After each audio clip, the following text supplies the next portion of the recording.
Project Mastodon by Clifford D. Simak.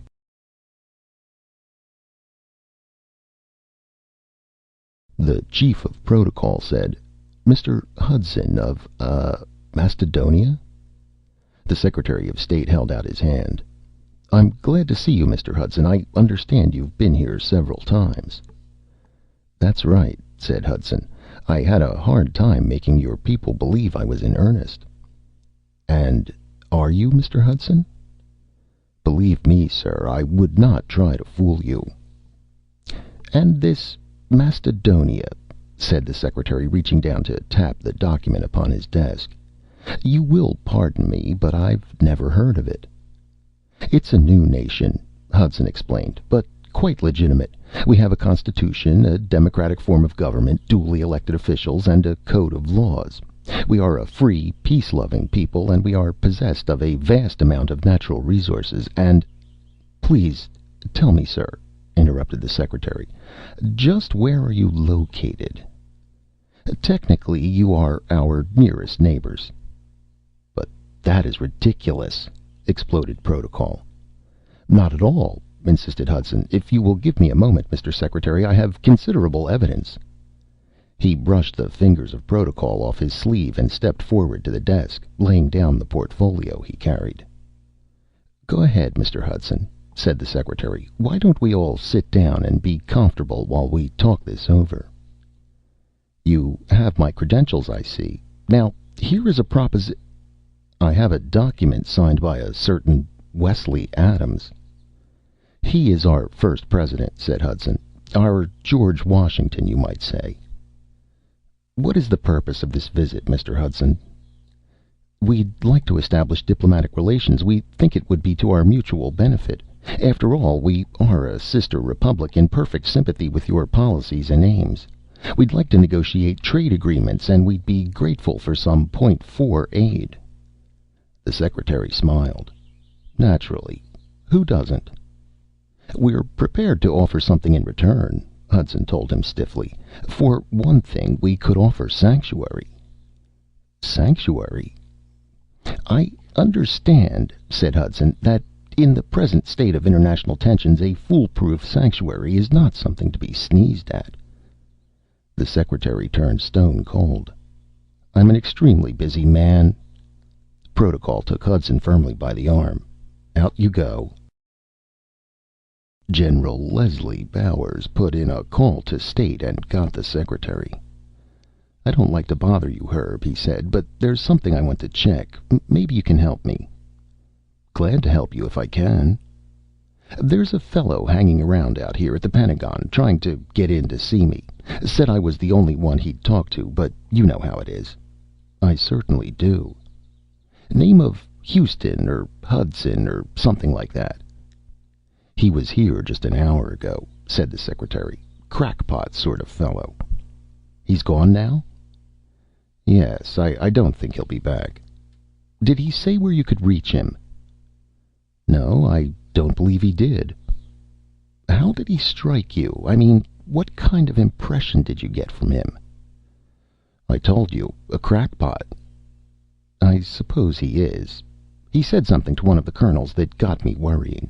Can't pass up anything, you know, not in the dirty tricks department. Even if it's crackpot these days, you got to have a look at it." "He offered sanctuary," said the Secretary indignantly. "Can you imagine that?" "He's been making the rounds, I guess," the General said. "He was over at AEC, told them some sort of tale about knowing where there were vast uranium deposits. It was the AEC that told me he was heading your way."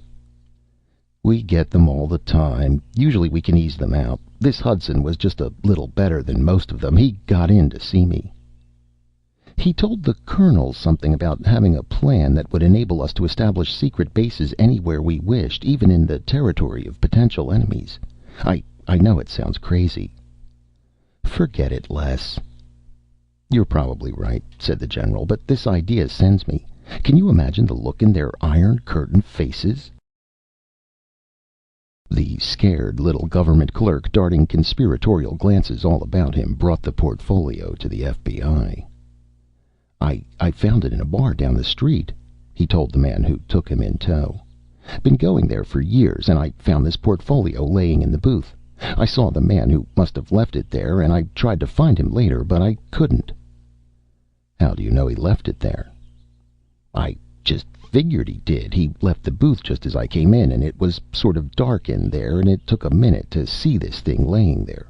You see, I always take the same booth every day, and Joe sees me come in, and he brings me the usual, and—" "You saw this man leave the booth you usually sit in?" "That's right." "Then you saw the portfolio?"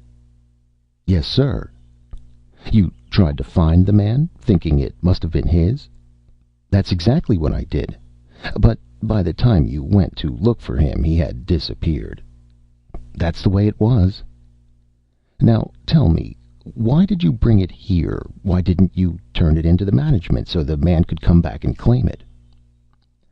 "Well, sir, it was like this. I had a drink or two, and I was wondering all the time what was in that portfolio. So finally I took a peek, and—" "And what you saw decided you to bring it here to us?"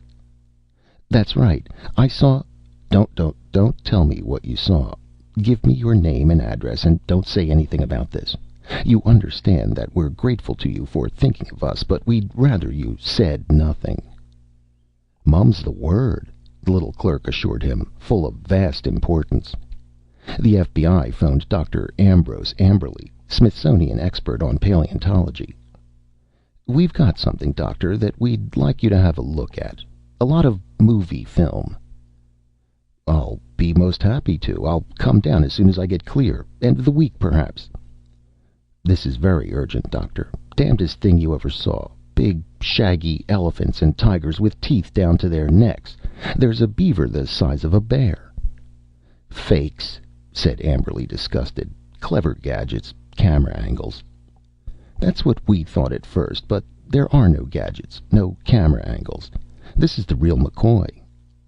"I'm on my way," the paleontologist said, hanging up.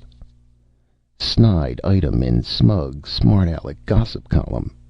"Saucers are passé at the Pentagon. There's another mystery that's got the high brass. Very high." Chapter 2. President Wesley Adams and Secretary of State John Cooper sat glumly under a tree in the capital of Mastodonia and waited for the ambassador extraordinary to return. "I tell you, Wes," said Cooper, who, under various pseudonyms, was also the Secretaries of Commerce, Treasury, and War, "this is a crazy thing we did. What if Chuck can't get back? They might throw him in jail, or something might happen to the time unit or the helicopter. We should have gone along." "We had to stay," Adams said. "You know what would happen to this camp and our supplies if we weren't around here to guard them." "The only thing that's given us any trouble is that old Mastodon. If he comes around again, I'm going to take a skillet and bang him in the brisket." "That isn't the only reason either," said President Adams, "and you know it. We can't go deserting this nation now that we've created it. We have to keep possession. Just planting a flag and saying it's ours wouldn't be enough. We might be called upon for proof that we've established residence. Something like the old homestead laws, you know." "We'll establish residence sure enough," growled Secretary Cooper, "if something happens to that time unit or the helicopter." "You think they'll do it, Johnny?" "Who? Do what?" "The United States. Do you think they'll recognize us?" "Not if they know who we are." "That's what I'm afraid of." "Chuck will talk them into it. He can talk the skin right off a cat." "Sometimes I think we're going at this wrong. Sure, Chuck's got the long-range view, and I suppose it's best, but maybe what we ought to do is grab a good, fast profit and get out of here. We could take in hunting parties at 10,000 a head, or maybe we could lease it to a movie company." "We can do all that and do it legally and with full protection," Cooper told him, "if we can get ourselves recognized as a sovereign nation. If we negotiate a mutual defense pact, no one would dare get hostile because we could squawk to Uncle Sam." "All you say is true," Adams agreed, "but there are going to be questions. It isn't just a matter of walking into Washington and getting recognition. They'll want to know about us, such as our population. What if Chuck has to tell them it's a total of 3 persons?" Cooper shook his head. He wouldn't answer that way, Wes. He'd duck the question or give them some diplomatic double talk. After all, how can we be sure there are only three of us? We took over the whole continent, remember? You know well enough, Johnny, there are no other humans back here in North America. The farthest back any scientist will place the migration from Asia is 30,000 years. They haven't got here yet.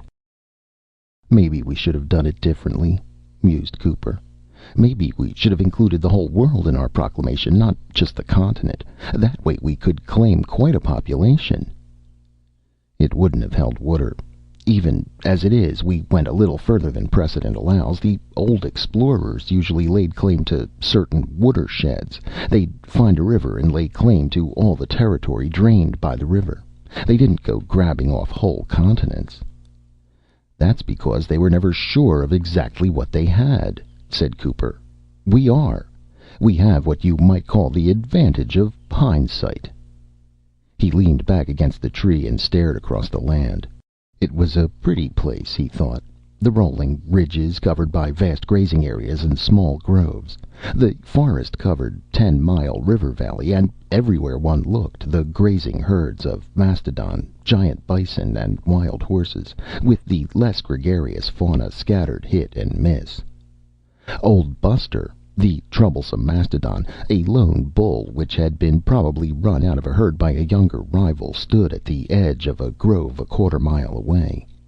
He had his head down and was curling and uncurling his trunk in an aimless sort of way while he teetered slowly in a lazy, crazy fashion by lifting first one foot and then another. The old cuss was lonely, Cooper told himself. That's why he hung around like a homeless dog. Except that he was too big and awkward to have much pet appeal, and more than likely his temper was unstable. The afternoon sun was pleasantly warm, and the air, it seemed to Cooper, was the freshest he had ever smelled. It was altogether a very pleasant place, an Indian summer sort of land, ideal for a Sunday picnic or a camping trip.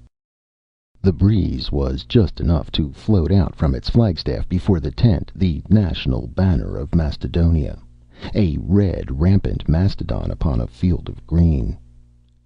You know, Johnny, said Adams, there's one thing that worries me a lot. If we're going to base our claims on precedent, we may be way off base. The old explorers always claimed their discoveries for their nations or their king, never for themselves. The principle was entirely different, Cooper told him. Nobody ever did anything for himself in those days. Everyone was always under someone else's protection. The explorers either were financed by their governments, or were sponsored by them, or operated under a royal charter or a patent. With us, it's different. Ours is a private enterprise. You dreamed up the time unit and built it. The three of us chipped in to buy the helicopter. We've paid all of our expenses out of our own pockets. We never got a dime from anyone. What we found is ours. I hope you're right, said Adams uneasily. Old Buster had moved out from the grove and was shuffling warily toward the camp. Adams picked up the rifle that lay across his knees. Wait, Cooper said sharply. Maybe he's just bluffing. It would be a shame to plaster him. He's such a nice old guy. Adams half raised the rifle. I'll give him 3 steps more, he announced. I've had enough of him. Suddenly a roar burst out of the air just above their heads. The two leaped to their feet. It's Chuck, Cooper yelled. He's back. The helicopter made a half turn of the camp and came rapidly to Earth. Trumpeting with terror, old Buster was a dwindling dot far down the grassy ridge. Chapter 3. They built the nightly fires circling the camp to keep out the animals. It'll be the death of me yet, said Adams wearily, cutting all this wood. We have to get to work on that stockade, Cooper said. We've fooled around long enough. Some night, fire or no fire, a herd of mastodon will come busting in here, and if they ever hit the helicopter, we'll be dead ducks. It wouldn't take more than just 5 seconds to turn us into Robinson Crusoes of the Pleistocene. Well, now that this recognition thing has petered out on us, said Adams, maybe we can get down to business. Trouble is, Cooper answered, We spent about the last of our money on the chainsaw to cut this wood, and on Chuck's trip to Washington. To build a stockade, we need a tractor. We'd kill ourselves if we tried to wrestle that many logs barehanded. Maybe we could catch some of those horses running around out there. Have you ever broken a horse? No, that's one thing I never tried. Me either. How about you, Chuck? Not me, said the ex-ambassador, extraordinarily bluntly. Cooper squatted down beside the coals of the cooking fire and twirled the spit. Upon the spit were 3 grouse and a half-dozen quail.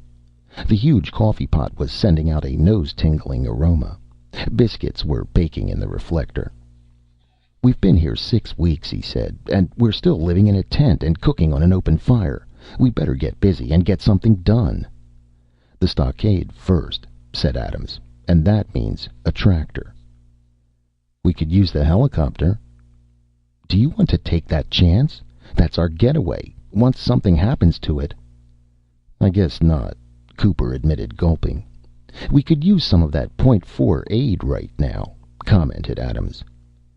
They threw me out, said Hudson. Everywhere I went, sooner or later they got around to throwing me out. They were real organized about it. Well, we tried, Adams said.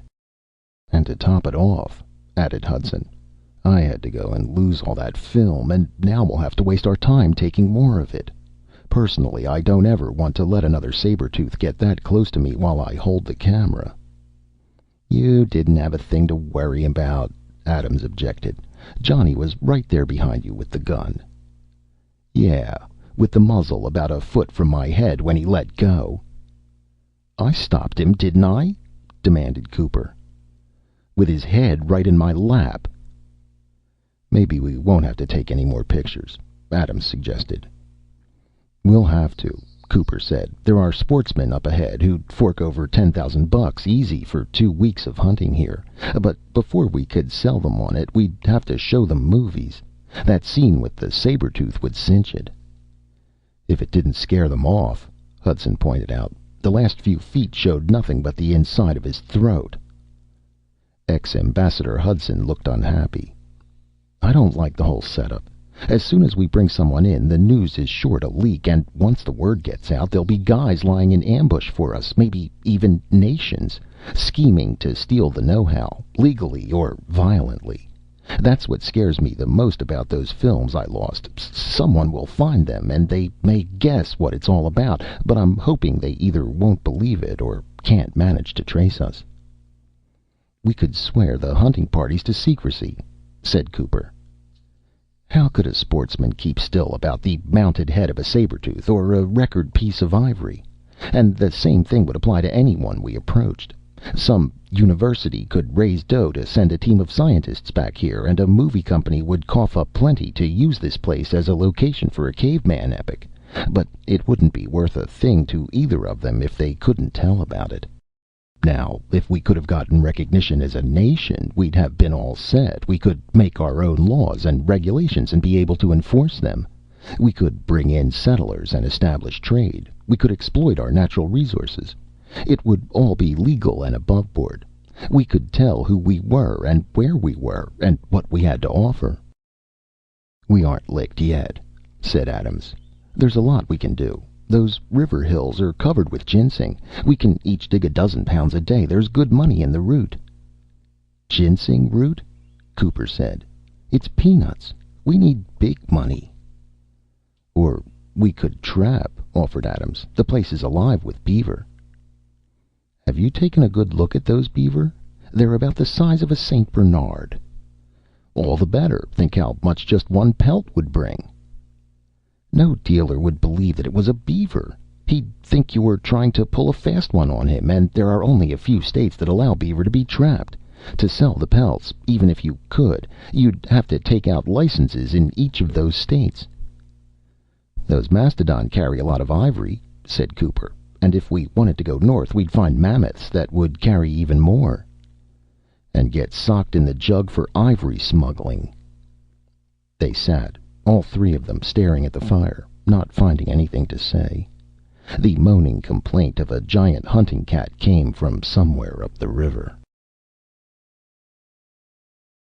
Chapter 4. Hudson lay in his sleeping bag staring at the sky. It bothered him a lot. There was not one familiar constellation, not one star that he could name with any certainty. This juggling of the stars, he thought, emphasized more than anything else in this ancient land the vast gulf of years which lay between him and the Earth where he had been, or would be, born. 150,000 years, Adams had said, give or take 10,000. There was just no way to know. Later on, there might be. A measurement of the stars and a comparison with their positions in the 20th century might be one way of doing it, but at the moment, any figure could be no more than a guess. The time machine was not something that could be tested for calibration or performance. As a matter of fact, there was no way to test it. They had not been certain, he remembered, the first time they had used it, that it would really work. There had been no way to find out.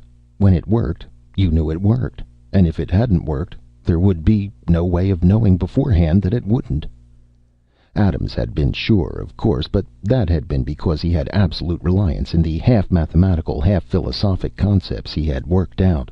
Concepts that neither Hudson nor Cooper could come close to understanding. That had always been the way it had been, even when they were kids, with Wes dreaming up the deals that he and Johnny carried out. Back in those days, too, they had used time travel in their play. Out in Johnny's backyard, they had rigged up a time machine out of a wonderful collection of salvaged junk. A wooden crate, an empty 5-gallon paint pail, a battered coffee maker, a bunch of discarded copper tubing, a busted steering wheel, and other odds and ends. In it, they had traveled back to Indian before the white man land, and Mammoth land, and Dinosaur land, and the slaughter, he remembered, had been wonderfully appalling. But in reality it had been much different. There was much more to it than gunning down the weird fauna that one found. And they should have known there would be, for they had talked about it often. He thought of the bull session back in university, and the little, usually silent kid who sat quietly in the corner, a law school student whose last name had been Pritchard. And after sitting silently for some time, this Pritchard kid had spoken up.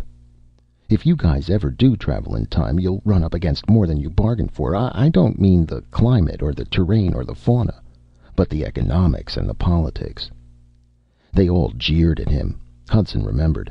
And then they had gone on with their talk, and after a short while the talk had turned to women, as it always did. He wondered where that quiet man might be. Someday, Hudson told himself, I'll have to look him up and tell him he was right. We did it wrong, he thought.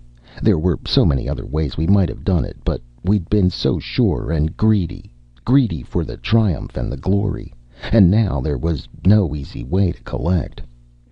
On the verge of success, they could have sought out help, gone to some large industrial concern or an educational foundation, or even to the government.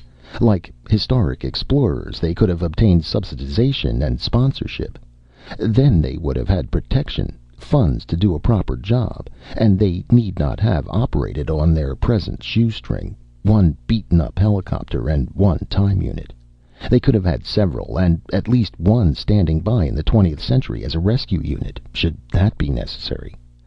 But that would have meant a bargain, perhaps a very hard one, and sharing with someone who had contributed nothing but the money. And there was more than money in a thing like this. There were 20 years of dreams and a great idea and the dedication to that great idea. Years of work and years of disappointment and an almost fanatical refusal to give up. Even so, thought Hudson, they had figured well enough. There had been many chances to make blunders, and they'd made relatively few. All they lacked, in the last analysis, was backing. Take the helicopter, for example. It was the one satisfactory vehicle for time traveling. You had to get up in the air to clear whatever upheavals and subsidences there had been through geologic ages. The helicopter took you up and kept you clear and gave you a chance to pick a proper landing place. Travel without it, and granting you were lucky with land surfaces, you still might materialize in the heart of some great tree, or end up in a swamp, or in the middle of a herd of startled savage beasts. A plane would have done as well, but back in this world you couldn't land a plane, or you couldn't be certain that you could. A helicopter, though, could land almost anywhere. In the time distance they had traveled, they almost certainly had been lucky, although one could not be entirely sure just how great a part of it was luck. Wes had felt that he had not been working as blindly as it sometimes might appear.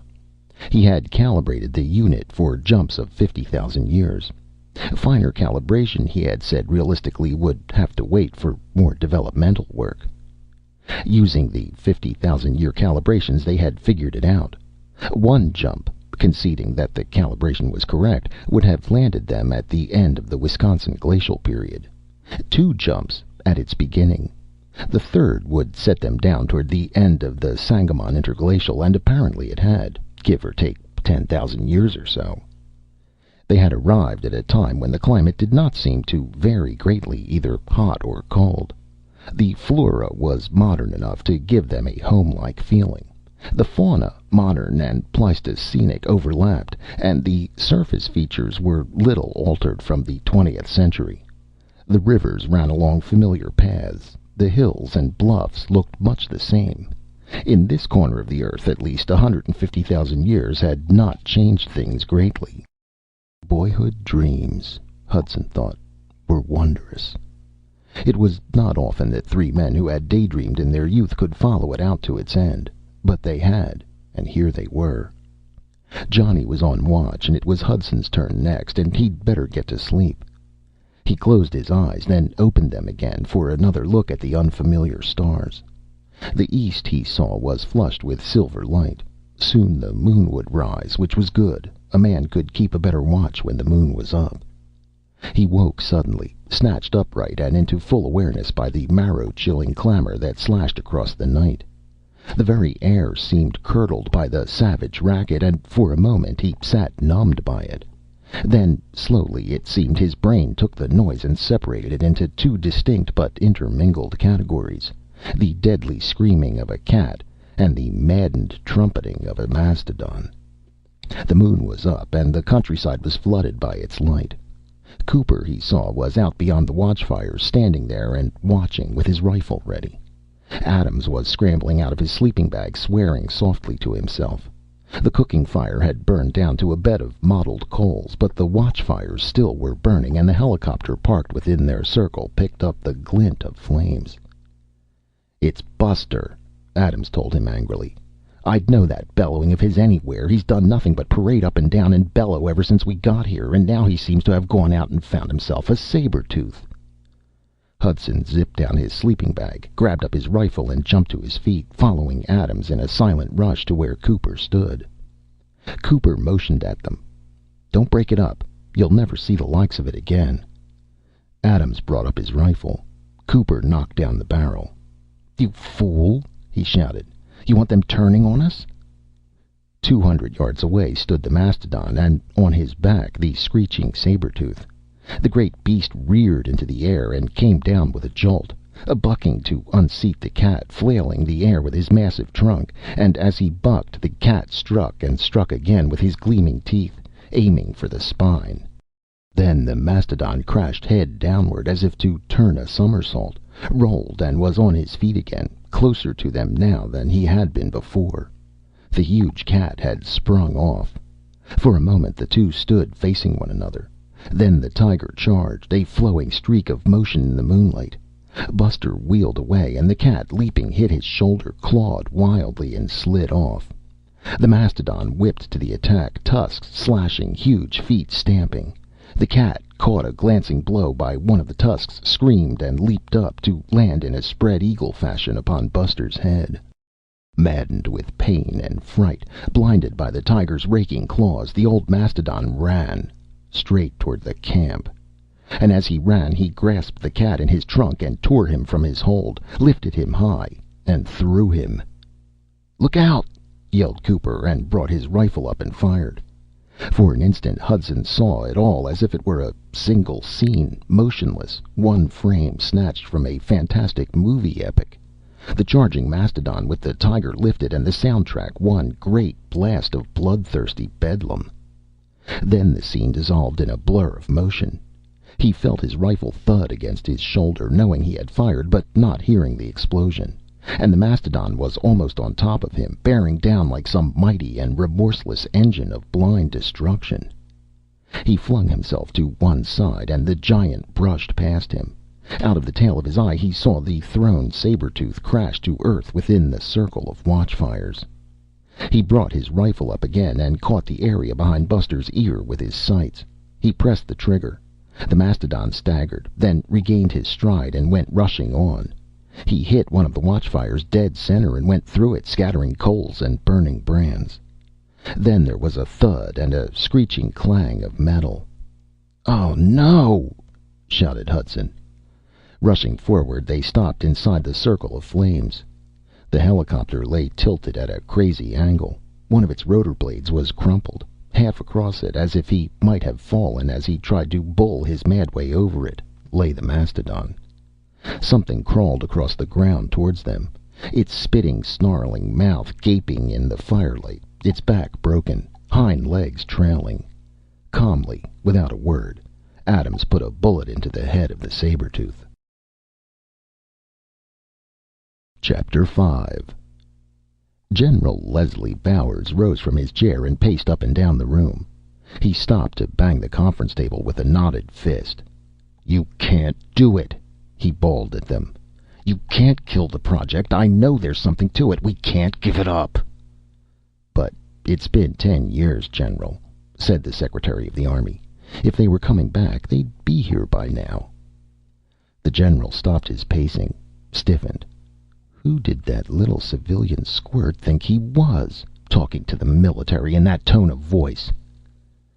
"We know how you feel about it, General," said the chairman of the Joint Chiefs of Staff. "I think we all recognize how deeply you're involved. You've blamed yourself all these years, and there is no need of it. After all, there may be nothing to it." "Sir," said the general, "I know there's something to it. I thought so at the time, even when no one else did. And what we've turned up since serves to bear me out. Let's take a look at these 3 men of ours. We knew almost nothing of them at the time, but we know them now.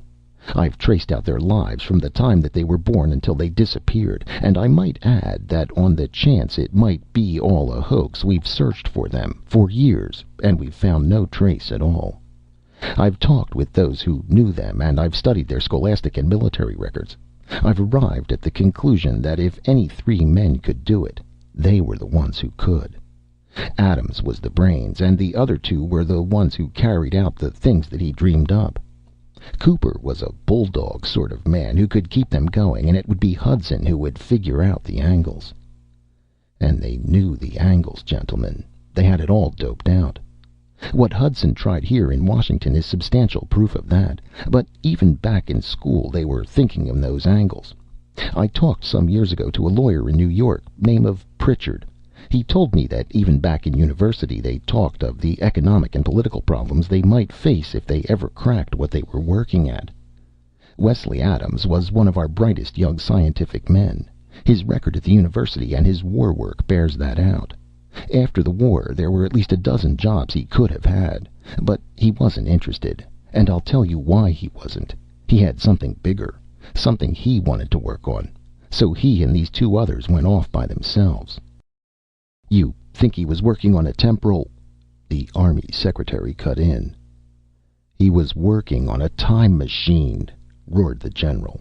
"I don't know about this temporal business. Just plain time machine is good enough for me." "Let's calm down, General," said the JCS chairman. "After all, there's no need to shout." The general nodded. "I'm sorry, sir. I get all worked up about this. I've spent the last 10 years with it. As you say, I'm trying to make up for what I failed to do 10 years ago. I should have talked to Hudson. I was busy, sure, but not that busy.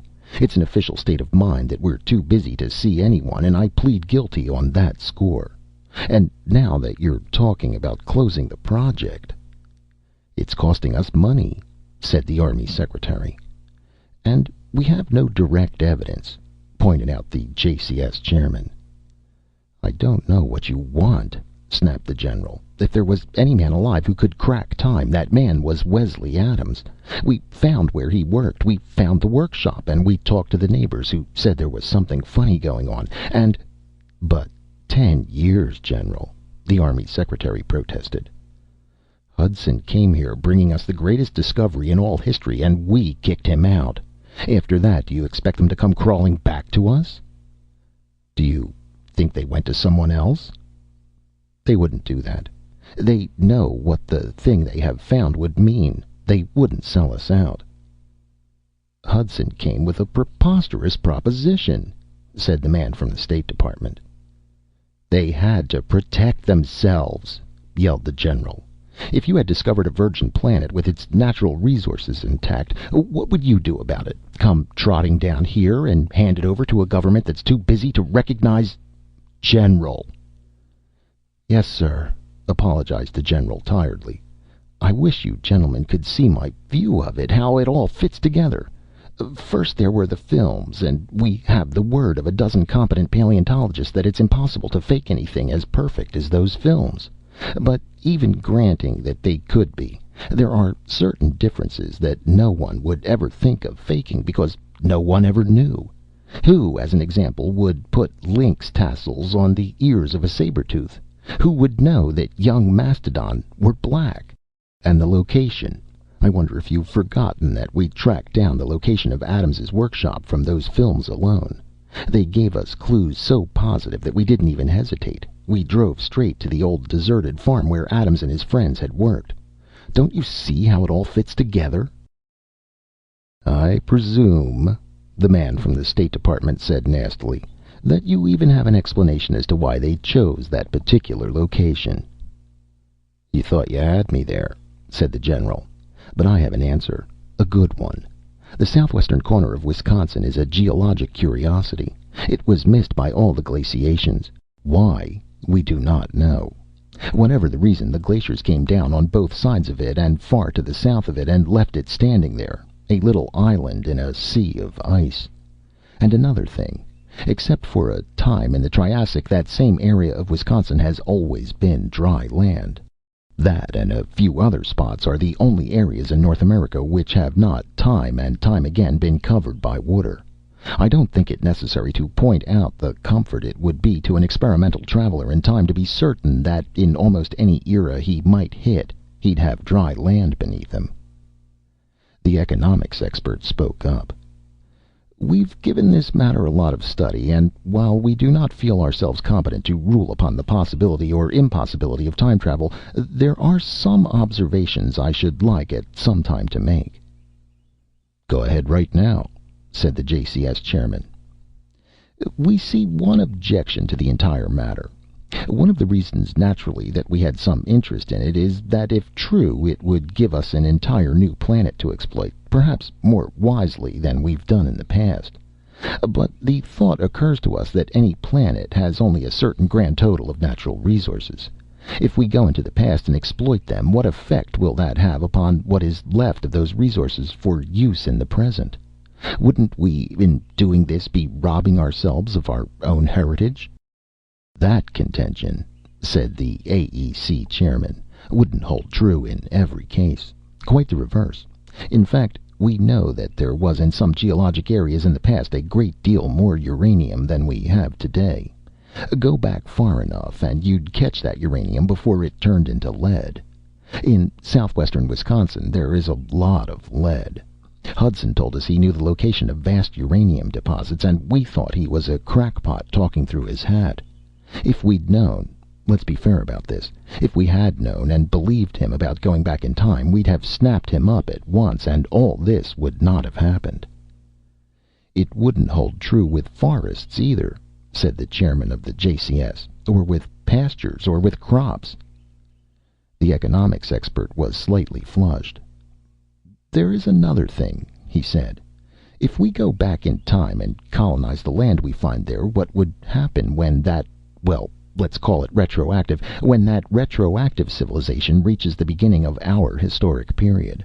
What will result from that cultural collision? Will our history change? Is what has happened false? Is all—" "That's all poppycock," the general shouted. "That and this other talk about using up resources. Whatever we did in the past, or are about to do, has been done already. I've lain awake nights, mister, thinking about all these things, and there is no answer, believe me, except the one I give you. The question which faces us here is an immediate one. Do we give up all this, or do we keep on watching that Wisconsin farm, waiting for them to come back? Do we keep on trying to find, independently, the process or formula or method that Adams found for traveling in time? We've had no luck in our research so far, General, said the quiet physicist who sat at the table's end. If you were not so sure, and if the evidence were not so convincing that it had been done by Adams, I'd say flatly that it is impossible. We have no approach which holds any hope at all. What we've done so far might best be described as flounder. But if Adams turned the trick, it must be possible. There may be, as a matter of fact, more ways than one. We'd like to keep on trying. Not one word of blame has been put on you for your failure, the chairman told the physicist. That you could do it seems to be more than can be humanly expected. If Adams did it, if he did, I say, it must have been simply that he blundered on an avenue of research no other man has thought of. You will recall, said the general, that the research program, even from the first, was thought of strictly as a gamble. Our one hope was, and must remain, that they will return. It would have been so much simpler all around, the State Department man said, if Adams had patented his method. The general raged at him. And had it published all neat and orderly in the patent office records so that anyone who wanted it could look it up and have it? We can be most sincerely thankful, said the chairman, that he did not patent it. Chapter 6. The helicopter would never fly again, but the time unit was intact, which didn't mean that it would work. They held a powwow at their camp. It had been, they decided, simpler to move the camp than to remove the body of old Buster. So they had shifted at dawn, leaving the old Mastodon still sprawled across the helicopter. In a day or two they knew the great bones would be cleanly picked by the carrion birds, the lesser cats, the wolves and foxes, and the little skulkers. Getting the time unit out of the helicopter had been quite a chore, but they finally had managed it, and now Adams sat with it cradled in his lap. The worst of it, he told them, is that I can't test it. There's no way to know. You turn it on and it works, or it doesn't work. You can't know till you try. That's something we can't help, Cooper replied. The problem, seems to me, is how we're going to use it without the whirlybird. We have to figure out some way to get up in the air, said Adams. We don't want to take the chance of going up into the 20th century and arriving there about 6 feet underground. Common sense says that we should be higher here than up ahead, Hudson pointed out. These hills have stood here since Jurassic times. They probably were a good deal higher then and have weathered down. That weathering still should be going on, so we should be higher here than in the 20th century. Not much, perhaps, but higher. Did anyone ever notice what the altimeter read? Asked Cooper. I don't believe I did, Adams admitted. It wouldn't tell you anyhow, Hudson declared. It would just give our height then and now, and we were moving, remember? And what about air pockets and relative atmosphere density and all the rest? Cooper looked as discouraged as Hudson felt. How does this sound? Asked Adams. We'll build a platform 12 feet high. That certainly should be enough to clear us, and yet small enough to stay within the range of the unit's force field. And what if we're 2 feet higher here? Hudson pointed out. A fall of 14 feet wouldn't kill a man unless he's plain unlucky. It might break some bones. So it might break some bones. You want to stay here or take a chance on a broken leg? All right, if you put it that way. A platform, you say. A platform out of what? Timber. There's lots of it. We just go out and cut some logs. A 12-foot log is heavy, and how are we going to get that big log uphill? We drag it. We try to, you mean? Maybe we could fix up a cart, said Adams after thinking a moment. Out of what? Cooper asked. Rollers, maybe. We could cut some and roll the logs up here. That would work on level ground, Hudson said. It wouldn't work to roll a log uphill. It would get away from us. Someone might get killed. The logs would have to be longer than 12 feet anyhow, Cooper put in. You'd have to set them in a hole, and that takes away some footage. Why not the tripod principle? Hudson offered. Fasten 3 logs at the top and raise them.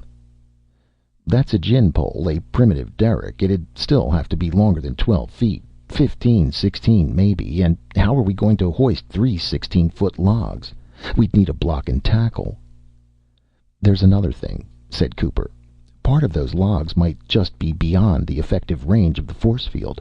Part of them would have to, mind you, move in time, and part couldn't. That would set up a stress. Another thing about it, added Hudson, is that we'd travel with the logs. I don't want to come out in another time with a bunch of logs flying all around me. Cheer up, Adams told them. Maybe the unit won't work anyhow. Chapter 7. The general sat alone in his office and held his head between his hands. The fools, he thought. The goddamn knuckle-headed fools. Why couldn't they see it as clearly as he did? For 15 years now, as head of Project Mastodon, he had lived with it night and day, and he could see all the possibilities as clearly as if they had been actual fact. Not military possibilities alone, although, as a military man, he naturally would think of those first. The hidden bases, for example, located within the very strongholds of potential enemies. Within, yet centuries removed in time. Many centuries removed, and only seconds distant. He could see it all. The materialization of the fleets, the swift, devastating blow, then the instantaneous retreat into the fastedness of the past.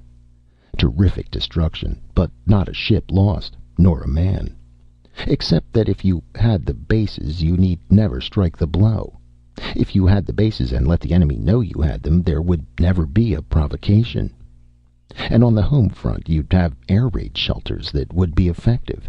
You'd evacuate your population not in space, but time.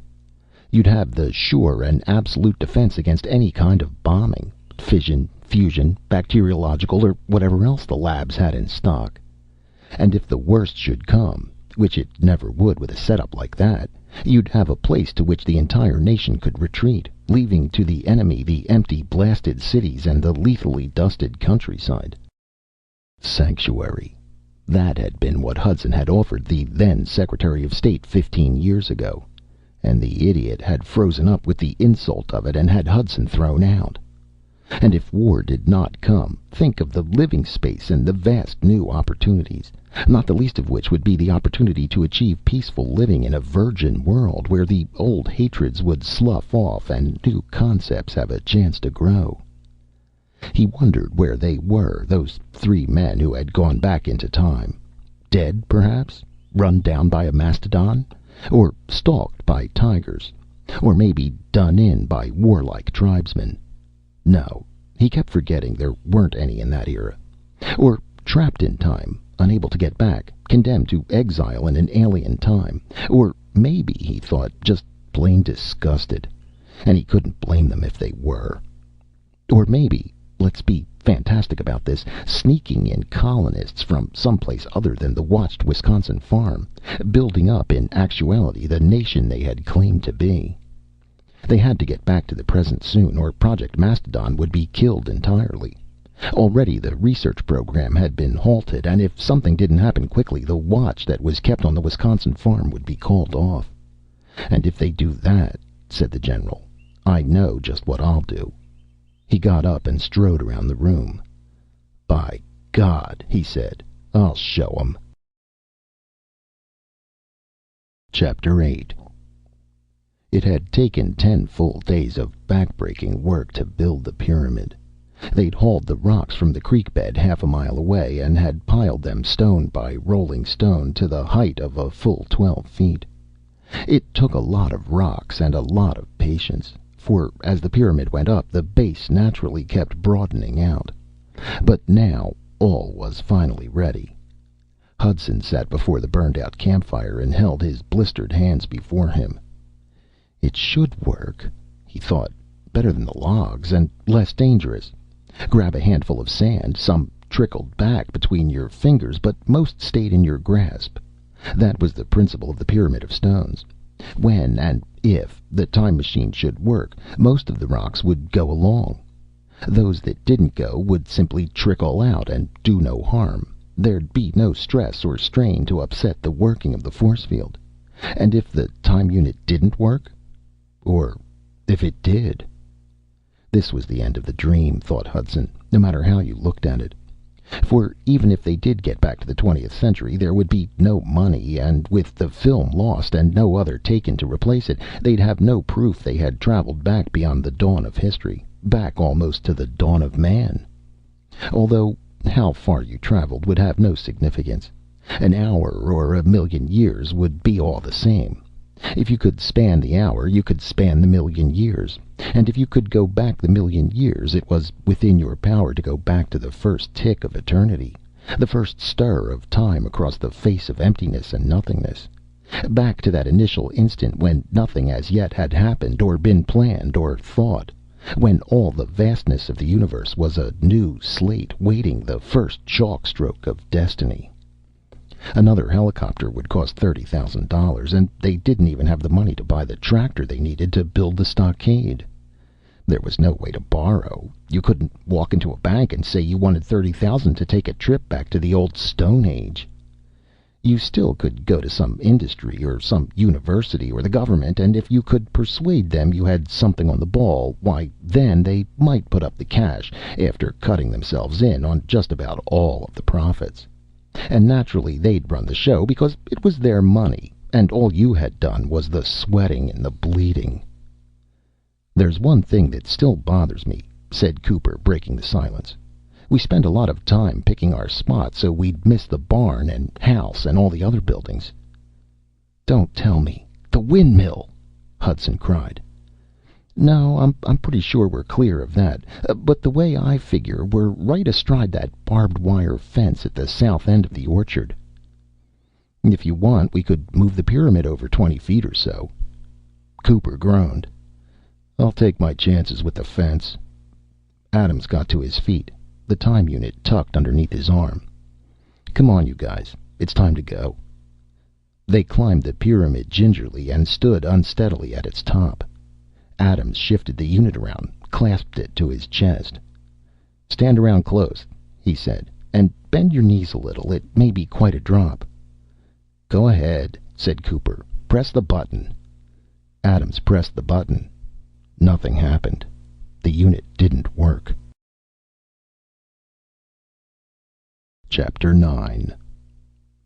The chief of Central Intelligence was white-lipped when he finished talking. "You're sure of your information?" asked the president.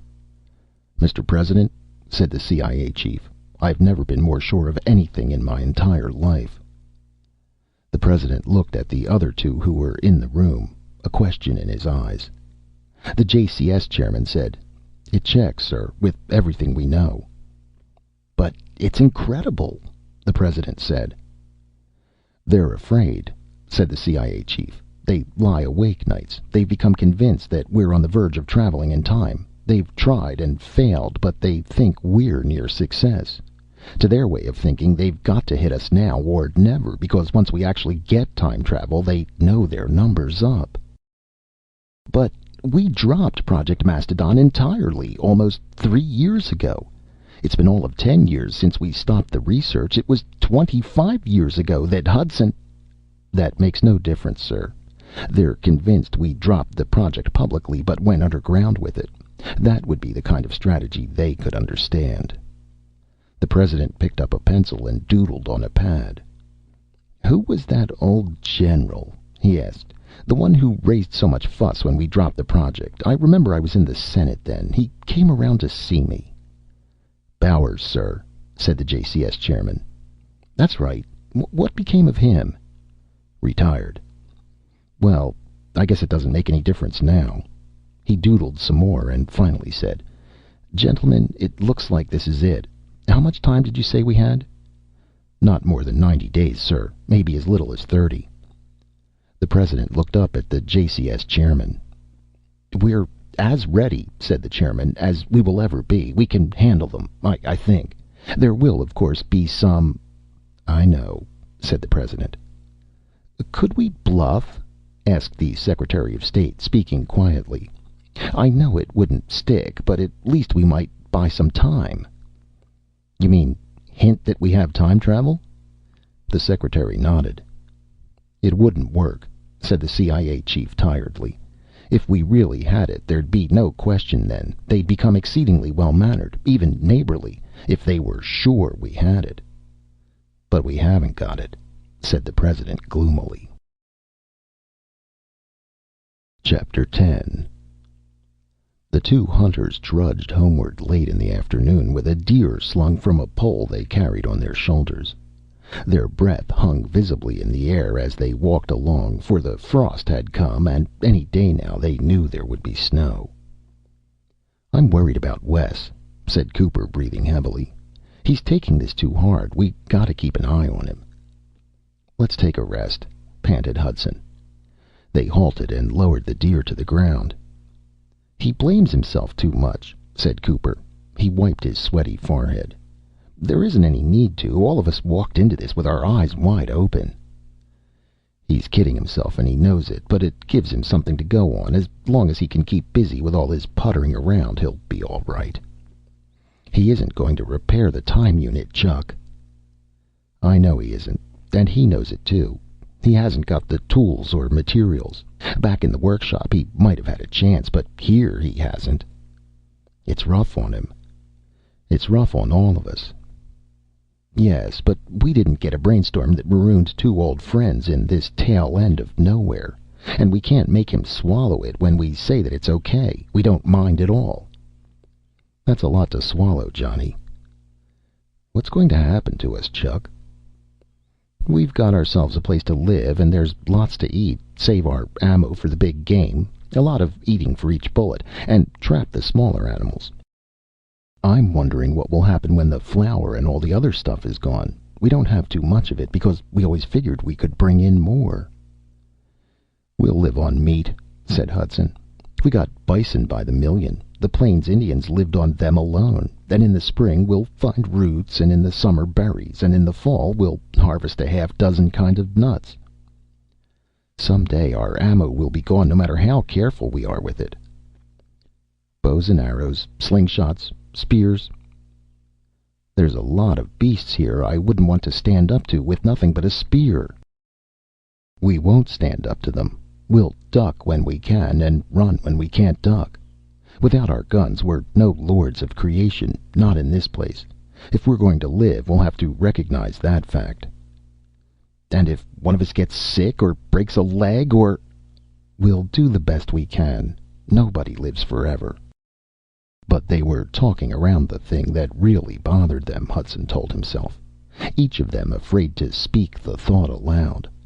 They'd live, all right, so far as food, shelter, and clothing were concerned, and they'd live most of the time in plenty, for this was a fat and open-handed land, and a man could make an easy living. But the big problem, the one they were afraid to talk about, was their emptiness of purpose. To live, they had to find some meaning in a world without society. A man cast away on a desert isle could always live for hope, but here there was no hope. A Robinson Crusoe was separated from his fellow humans by, at the most, a few thousand miles. Here they were separated by 150,000 years.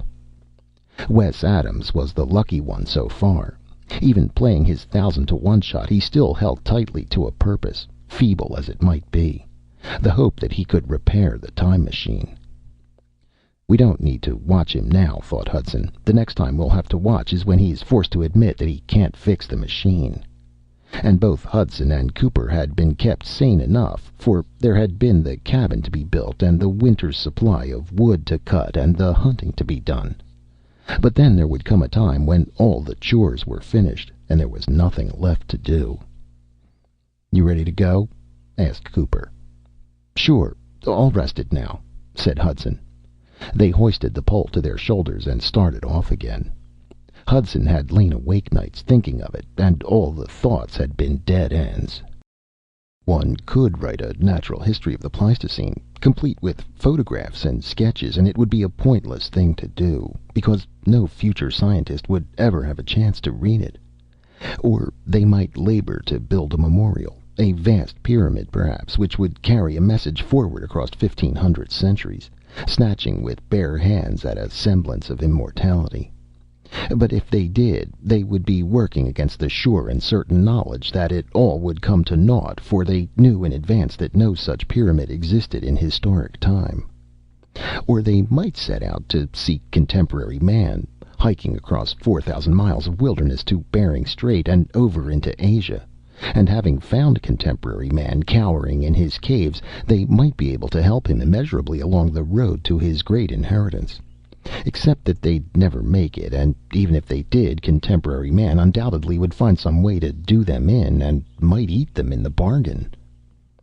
They came out of the woods, and there was the cabin, just 100 yards away.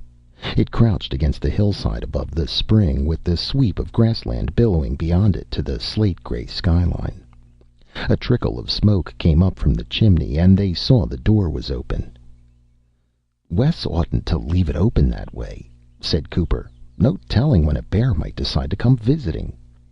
"Hey, Wes!" yelled Hudson. But there was no sign of him. Inside the cabin, a white sheet of paper lay on the tabletop.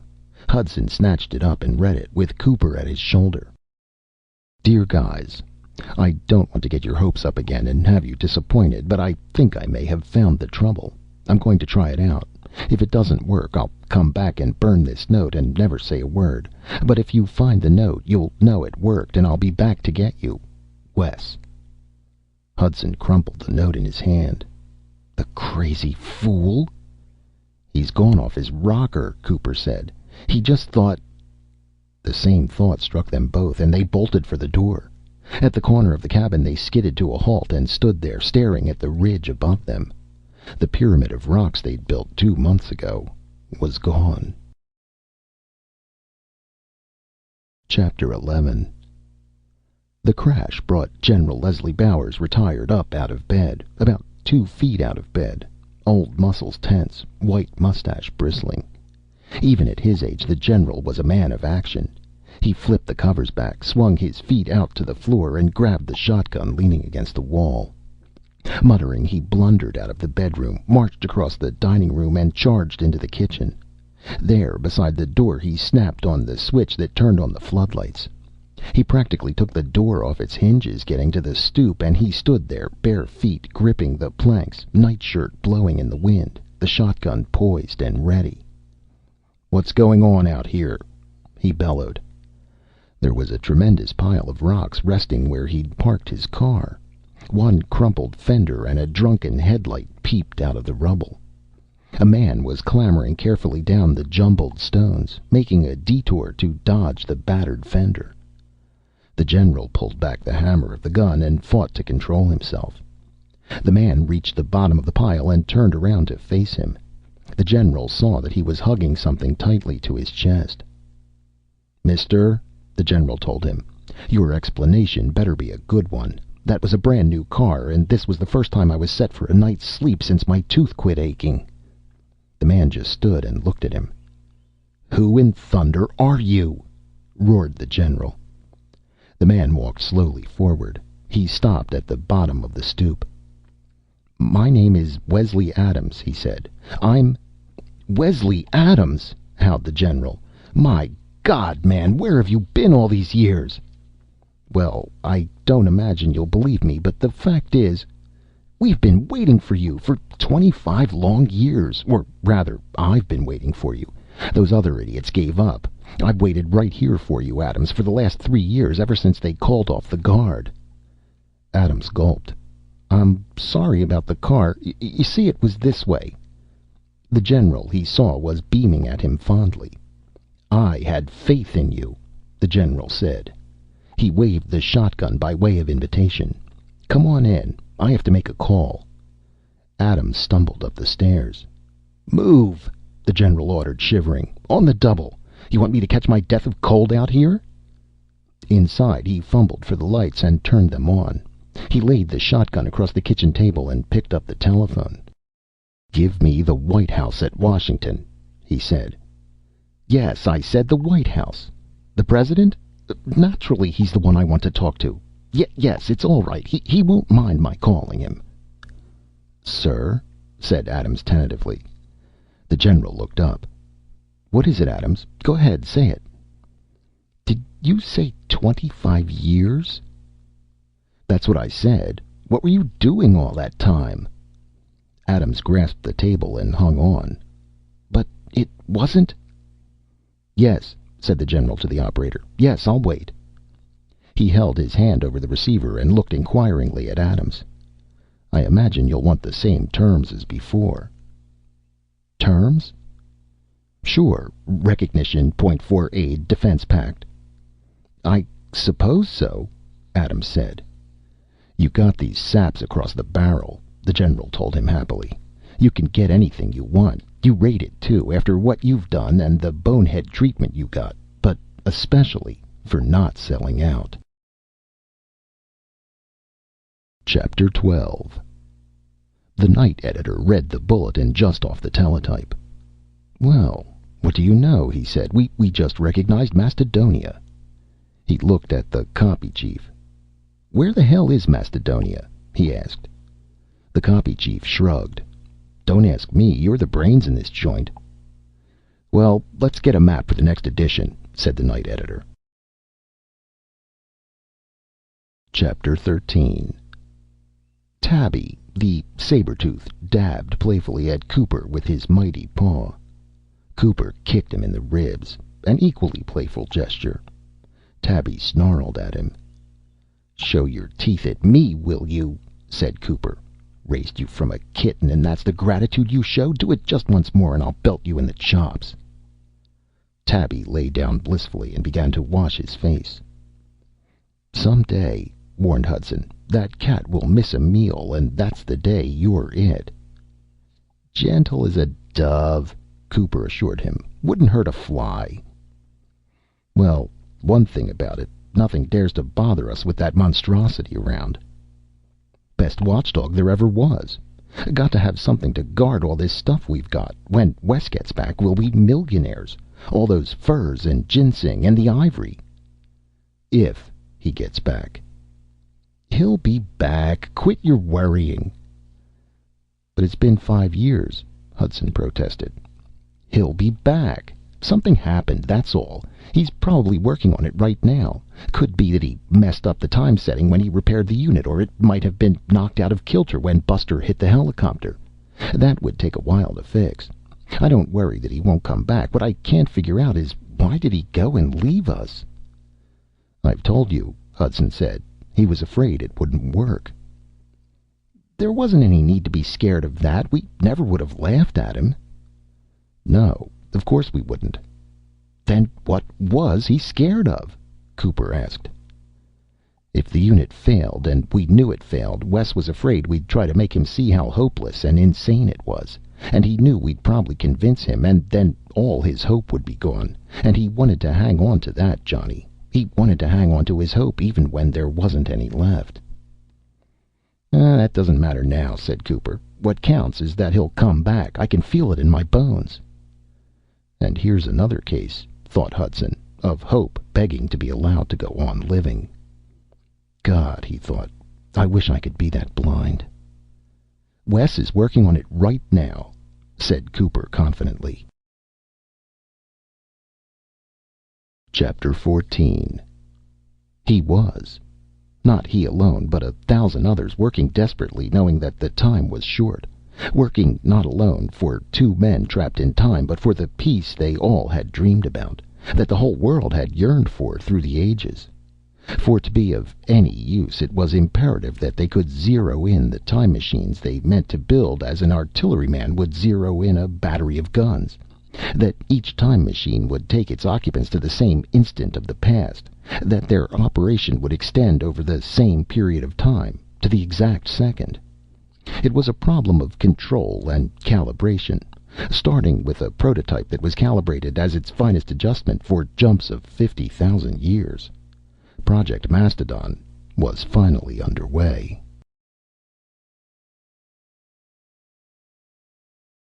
End of Project Mastodon by Clifford D. Simak.